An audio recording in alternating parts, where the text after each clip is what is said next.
May entry na ba kayo sa sinigang na corned beef, guys? Ito na yung entry ni Ma'am Shi. Siyempre, ayan ang ating ayan tayong okra, ayan tayong corned beef, ayan ang ating corned beef, tomato paste, radish, sitaw at saka kangkong. So, ayan. Lutuin natin maigi hanggang madurog yung kamatis.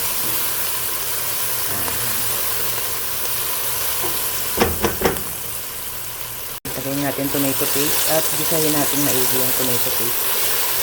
Kailangan lutong-luto yung tomato paste bago natin ilagay yung at igisa yung mga ibang gulay.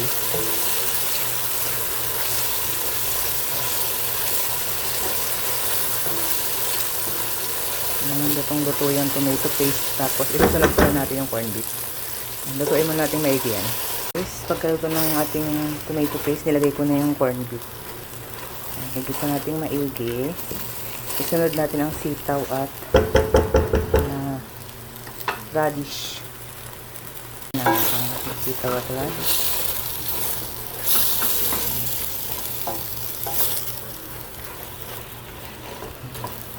Panay kasi ang daan ito sa Facebook ko eh. May entry na ba daw ang lahat eh. Hindi pa ako nakapag-entry eh. Mag-entry tayo, guys. Tinimplahan na natin yan ng mga pampalasa tsaka sinigang mix. Nilagay ko na yung sili tsaka okra, ang gulay. So lalagay ko na rin ang kangkong. Tignan natin yung kangkong.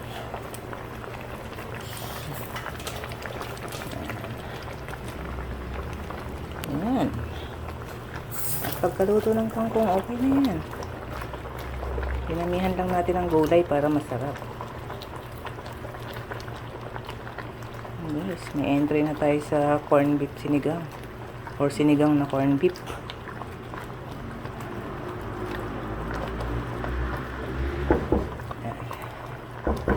Pagkakulo, tapos na, guys.